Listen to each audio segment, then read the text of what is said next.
कभी जैसे एक्सीडेंट हुआ और तुरंत ब्रेन में ब्लीड हुआ है तो 1 घंटे के अंदर अंदर वो बहुत अच्छे से आपको सीटी में दिख जाएगा, लेकिन जैसे जैसे समय बीतेगा वो डाइल्यूट होता जाता है, फिर वो सीटी में पिक होना कठिन हो जाता है। क्या कोई जांच हमारी बॉडी पे गलत इफेक्ट भी डालती है, उसका गलत प्रभाव पड़ सकता हो? 100 एक्सरे कराने के बराबर एक सीटी स्कैन कराना होता है। ऐसी कौन सी जांच है जो अभी तक संभव नहीं हो पाई है? यहाँ कुछ बीमारियां ऐसी हैं जिनका डायग्नोसिस बनाना थोड़ा कठिन हो जाता है। सीटी स्कैन क्या होता है? सीटी स्कैन में चूंकि उसका इंटेंसिटी बढ़ जाती है तो हम बाकी चीज़ें भी, बाकी ऑर्गन्स भी, जैसे लंग्स हो गए, पैंक्रियाज हो गए, ये सब चीज़ें भी उसमें देख सकते हैं। अल्ट्रासाउंड देखिए एक बहुत सेफ, पहले तो मैं बता दूं, बहुत सेफ मोडालिटी है। उसका कोई, उसमें विकिरण का कोई प्रभाव नहीं है, ना उसका कोई दुष्प्रभाव है। आज की डेट में भी कुछ सेंटर्स ऐसे हैं जहाँ टेक्नीशियन या नॉन ट्रेन्ड लोग बैठे हुए हैं, सेंटर चल रहे हैं। Welcome to C News Bharat podcast और मैं हूँ आपके साथ ज्योति श्रीवास्तव।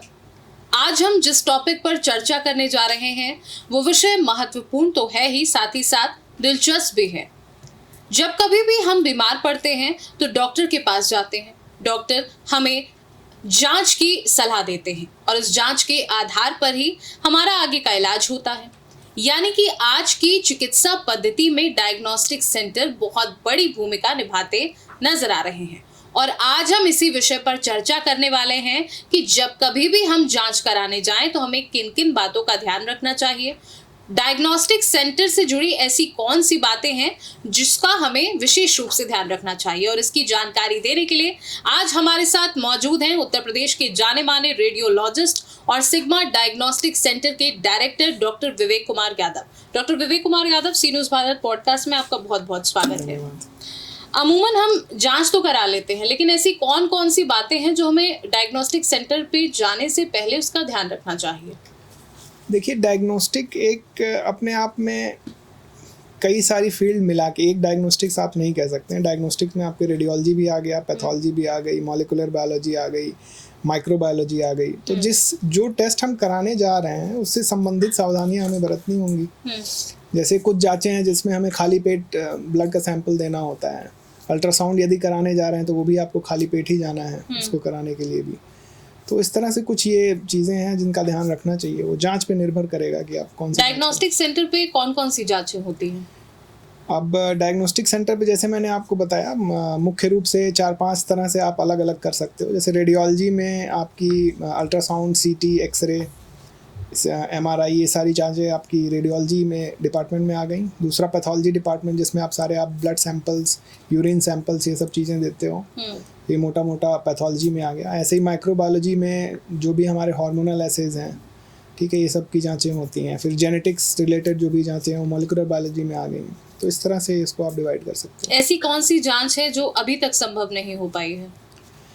देखिए, जांच तो ऐसी कोई नहीं है जो अभी तक संभव नहीं हो पाई। हाँ, कुछ बीमारियां ऐसी हैं जिनका डायग्नोसिस बनाना थोड़ा कठिन हो जाता है, क्योंकि उनका कोई सटीक सा एक साइन सिम्टम नहीं होता है। बहुत सारी साइन सिम्टम मिला के और डिजीजेस का भी साइन सिम्टम थोड़ा ओवरलैप करता है, तो उनके डायग्नोसिस तक पहुंचना थोड़ा कठिन है। ऐसे में हम लोग डायग्नोसिस ऑफ एक्सक्लूजन एक शब्द यूज़ करते हैं कि बाकी जो जानी मानी बीमारियां हैं वो पहले हम एक्सक्लूड कर लें, हटा लें कि भाई ये डायरिया नहीं है, ये इन्फेक्टिव नहीं है, ये कैंसर नहीं है। तो इस तरह से रूल आउट करते करते उस तक पहुंचा जा सकता है। जैसे अल्जाइमर, उसमें एक डिजीज़ है जिसका डायग्नोसिस बहुत टफ है। सीलिएक डिजीज़ होती है, उसका टफ है। कुछ बीमारियां हैं जिनका थोड़ा कठिन है करना डायग्नोसिस। सीटी स्कैन क्या होता है? देखिए, सीटी स्कैन एक तरह का एपरेटस है, समझिए, जो हमारा जो एक्सरे है, एक्सरे को ही अगर बड़ा रूप दे दिया जाए तो उसको सीटी स्कैन बोलते हैं। ठीक है, बेसिस उसका एक्सरे ही होता है। एक बड़े एक्सरे को सीटी स्कैन बोलते हैं। एक्सरे में हम सिर्फ हड्डियों को देख सकते हैं और सीटी स्कैन में चूंकि उसका इंटेंसिटी बढ़ जाती है तो हम बाकी चीज़ें भी, बाकी ऑर्गन्स भी, जैसे लंग्स हो गए, पैंक्रियाज हो गए, ये सब चीज़ें भी उसमें देख सकते हैं। MRI क्या है? MRI एक अलग मोडालिटी हो गई। MRI का बेसिस जो है मैग्नेट पे बेस्ड टेक्नोलॉजी है। मैग्नेट और रेडियो फ्रीक्वेंसी पे बेस्ड टेक्नोलॉजी है, जिसमें कुछ चीज़ें हैं जो हम सीटी पे नहीं पता कर सकते हैं। जैसे जॉइंट रिलेटेड कोई दिक्कत है, जॉइंट में टेंडन लिगामेंट का टियर है, या ब्रेन में स्पाइनल कॉर्ड में जो ट्यूमर्स या बीमारियां हैं, उनके लिए मुख्यतः जो है MRI का उपयोग करना पड़ता है, जो सीटी में क्लियर नहीं हो पाता। MRI से पहले हमें सारे मेटल आइटम्स उतार के जाना होता है, तो इसका कारण क्या है? जैसा मैंने बताया आपको कि MRI जो है एक मैग्नेटिक बेस्ड जो टेक्नोलॉजी है, तो उसका जो अंदर का कमरा है हमारा, वहाँ मैग्नेटिक फील्ड रहती है। कोई भी मेटलिक आइटम जब हम, आपको पता होगा मेटल अट्रैक्ट करता है मैग्नेट से, कुछ भी मेटल हम लेके जाएंगे तो सीधे मशीन में जाके चिपक जाएगा। और एमआरआई की मशीन ऐसी है कि उसको हम बंद नहीं कर सकते, उसको एक बार बंद करने के बाद उसको दोबारा चालू करने का खर्चा बहुत बड़ा आता है, इसलिए उसको 24/7 हमें रन करना पड़ता है। इस चक्कर में हम जो है मेटल ऑब्जेक्ट्स नहीं अलाउ करते हैं उसके अंदर। सीटी स्कैन और एमआरआई में क्या अंतर है? सीटी स्कैन देखिए, मुख्यतः हमने जैसे बताया कि एक्सरे बेस्ड टेक्नोलॉजी है, तो जो हड्डियों से रिलेटेड चीज़ें हैं वो बहुत अच्छे से दिख जाती हैं हमें उसमें, लेकिन कुछ सॉफ्ट टिश्यू रिलेटेड जैसे हमारे टेंडन, लिगामेंट, ब्रेन की चीज़ें हैं और स्पाइनल कॉर्ड के ट्यूमर्स हैं, ये सब अच्छे से हमें सीटी में नहीं दिख पाते हैं। तो उसके लिए हम फिर एमआरआई पे स्विच करते हैं और वहाँ पे इन चीज़ों को देखने की कोशिश करते हैं। इसी तरह जैसे तुरंत अभी जैसे एक्सीडेंट हुआ और तुरंत ब्रेन में ब्लीड हुआ है, तो 1 घंटे के अंदर अंदर वो बहुत अच्छे से आपको सीटी में दिख जाएगा, लेकिन जैसे जैसे समय बीतेगा वो डाइल्यूट होता जाता है, फिर वो सीटी में पिक होना कठिन हो जाता है, इसलिए फिर उसको एमआरआई में हम पिक कर सकते हैं। एमआरआई में आप 1 महीने बाद भी अगर ब्लीड थोड़ा भी पड़ा हुआ है ब्रेन में तो वो आपको एमआरआई पे दिख जाएगा। पैथोलॉजी जांचों में हमें क्या ध्यान रखने की ज़रूरत है? पैथोलॉजी जांचों में देखिए कौन सी जांच हम करा रहे हैं, जैसे आपको हमने बताया शुरुआत में ही कि कुछ जांचें हैं जिसमें हमें खाली पेट देना रहता है ब्लड सैंपल, उसमें जैसे लिपिड की जांच हो गई, शुगर की जांच हो गई, जो खाली पेट देते हैं। फिर कुछ चीज़ें 2 घंटे बाद देनी रहती हैं, शुगर की जांच 2 घंटे बाद भी एक बार चेक करेंगे कि कितना शुगर स्पाइक हुआ। तो इस तरह से कुछ चीज़ें हैं जो हमको ध्यान देनी है। प्लस जब हम सैंपल देने जा रहे हैं तो हम देखें कि जो टेक्नीशियन हमारा जो सैंपल निकाल रहा है वो नीडल एकदम फ्रेश यूज़ कर रहा है, रीयूज़ नीडल नहीं कर रहा है, इन्फेक्शन के खतरे रहते हैं उससे। तो ये सब छोटी छोटी चीज़ें हैं जो ध्यान देनी चाहिए हमको। क्या कोई जांच हमारी बॉडी पे गलत इफेक्ट भी डालती है, उसका गलत प्रभाव पड़ सकता हो? जी बिल्कुल, जैसे एक्सरे एक तरह का विकिरण है, आपने अगर पढ़ा होगा साइंस में, तो एक्सरे एक तरह का विकिरण है, तो वो हमारे शरीर के टिश्यूज़ पे उसका असर पड़ता है। तो एक्सरे तो खैर काफ़ी कम इंटेंसिटी की चीज़ हुई। सीटी पे जब हम जाते हैं तो एक सीटी, समझ लीजिए पुराने ज़माने की जो सीटी मशीन्स आती थी वो 100 एक्सरे कराने के बराबर एक सीटी स्कैन कराना होता था। अब धीरे धीरे जैसे टेक्नोलॉजी एडवांस हुई है तो वो रेडिएशन थोड़ा कम हो गया है, बहुत कम रेडिएशंस वाली सीटी भी आती हैं, तो वो विकिरण जो हमारे शरीर पे पड़ती है उसका हमारे शरीर पे दुष्प्रभाव हो सकता है। इवन बहुत ज़्यादा अगर रेडिएशन लगातार पड़ता रहा शरीर पे तो उससे कैंसर होने की भी संभावना रहती है। तो यहाँ पे थोड़ा हमको सोचना ज़रूरी है कि मतलब हमारा डायग्नोसिस ज़्यादा इंपॉर्टेंट है या हमें जो है रेडिएशन ज़्यादा इंपॉर्टेंट है, तो वो थोड़ा तौल के जांचें लिखने की आवश्यकता है। सीटी स्कैन और एमआरआई ये दोनों जांचें इतनी महंगी क्यों हैं? देखिए खैर टेक्नोलॉजी ही महंगी है, मशीनें महंगी आती हैं, फिर उनका मेंटेनेंस कॉस्ट भी महंगा है, तो इसलिए जांचें महंगी हैं। अल्ट्रासाउंड में क्या क्या जांच की जा सकती है?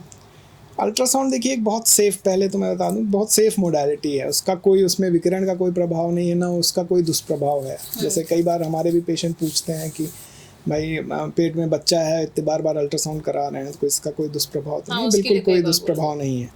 तो उसमें अल्ट्रासाउंड एक सेफ़ मोडालिटी है और सबसे सस्ती मोडालिटी है। डायग्नोसिस में आप जाना चाहो, शरीर के भाग, किसी भी भाग के बारे में कुछ भी जानना हो, तो उससे सस्ती मोडालिटी आज की डेट में कोई नहीं है। तो उसमें आप ऊपर अगर शुरू करें तो लीवर की कोई भी चीज़ है, लीवर में गांठ है, लीवर में कोई एब्सेस बन रही है, पैंक्रियाज रिलेटेड कोई दिक्कत है, किडनी में स्टोन है, पित्ताशय में स्टोन है, ये सारी चीज़ें आप अल्ट्रासाउंड बहुत आराम से पता कर सकते हैं। बहुत सी डायग्नोस्टिक सेंटर्स हैं, आपका डायग्नोस्टिक सेंटर यानी सिग्मा डायग्नोस्टिक सेंटर अलग क्यों है? अब देखिए सेंटर, एक सेंटर 2 चीज़ों पे चलता है। एक तो मशीनरी हमारी जो है, पुरानी मशीनें हैं, नई हैं, रोज़ नया इनोवेशन हो रहा है, नई मशीनें आ रही हैं, तो एडवांस मशीन रहेगी तो उससे आपके डायग्नोसिस पे बहुत ज़्यादा प्रभाव पड़ता है। और दूसरी चीज़ कि वहाँ पे डॉक्टर कौन बैठा हुआ है। अब ये बहुत दुर्भाग्य की बात है कि आज की डेट में भी कुछ सेंटर्स ऐसे हैं जहाँ टेक्नीशियन या नॉन ट्रेंड लोग बैठे हुए हैं, सेंटर चल रहे हैं।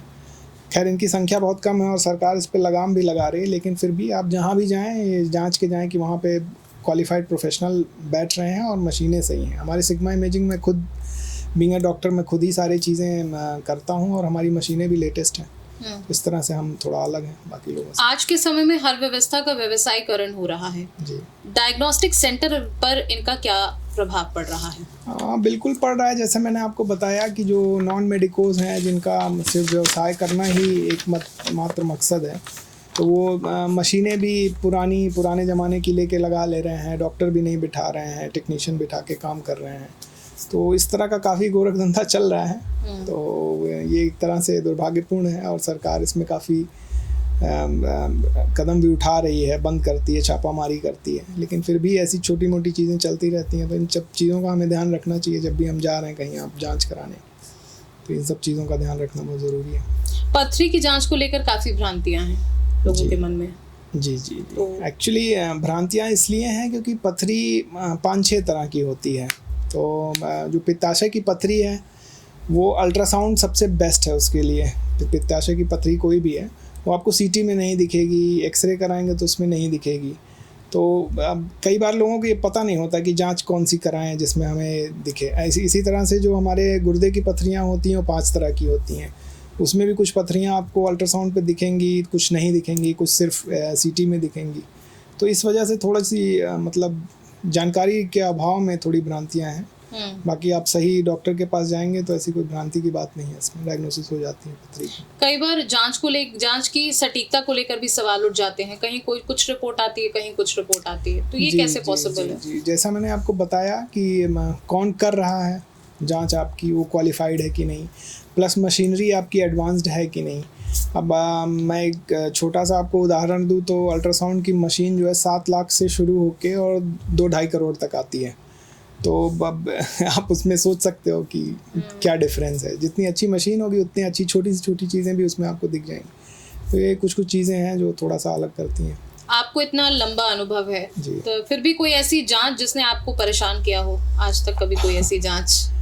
परेशान तो नहीं कह सकते हैं, बट ये कभी कभार क्या होता है, ये पथरी जैसे आपने बताया है कभी कभार बहुत छोटी होती हैं तो वो कहीं किसी कोने में जाके छिप गई हैं। पेशेंट को भी कोई सिम्टम नहीं है, पथरी है लेकिन उसको दर्द नहीं हो रहा है, तो कभी कभी वो मिस होने के चांसेस रहते हैं। क्योंकि कोई भी देखिए डायग्नोस्टिक 100% चीज़ तो है नहीं, हम हाथ में लेके तो उसको देख नहीं रहे हैं। एक तरह से हम इमेज ही बना रहे हैं। इको जैसे अल्ट्रासाउंड होता है तो उसमें साउंड वेव्स जाती हैं, वहाँ से ऊपर आती हैं, उससे जो इमेज बन रही है वही हम डिसाइफर कर रहे हैं। तो कभी कभी वो छोटी छोटी पथरियाँ ये मिस हो जाती हैं। फिर वो 4 महीने 5 महीने बाद फिर उसको पेन होने लगेगा, फिर वो वापस आएगा तो हो सकता है उस समय दिख जाए। तो कभी कभी ये थोड़ा सा एक डिलेमा रहता है। क्या अब उपचार बिना जांच के संभव है? एक्चुअली अब आजकल क्या है ना, कंज्यूमरिज्म बहुत ज़्यादा आ गया है। तो पेशेंट भी नहीं चाहता है कि डॉक्टर ने जो कह दिया हम उसको, जब तक उसके हाथ में सबूत नहीं रहता है। तो इस वजह से थोड़ा जांचों का प्रचलन बढ़ा है और आसान भी रहता है। मतलब एक पता चल जाता है कि इस डायरेक्शन में हमको जाना है तो उस डायरेक्शन में फिर ट्रीटमेंट शुरू हो जाता है। तो दोनों के लिए विन विन सिचुएशन, पेशेंट के लिए भी, डॉक्टर के लिए भी। बहुत बहुत धन्यवाद ये महत्वपूर्ण जानकारी देने के लिए। आज जैसे कि आज के पॉडकास्ट में आज आपने देखा कि डायग्नोस्टिक सेंटर और साथ ही साथ इनसे जुड़ी जितनी भी जांचें हैं उनकी जानकारियां आज आपको मिली। तो अगर आप भी किसी डायग्नोस्टिक सेंटर या किसी पैथोलॉजी जा रहे हैं जांच कराने के लिए, तो डॉक्टर ने जो कुछ जानकारी अभी आपको साझा की है आप उनका विशेष रूप से ध्यान रखें ताकि आपको जांच कराने में किसी भी प्रकार की परेशानियों का सामना ना करना पड़े। फिलहाल के लिए आपको आज का पॉडकास्ट कैसा लगा हमें कमेंट करके जरूर बताइएगा। मुझे दीजिए इजाजत, नमस्कार।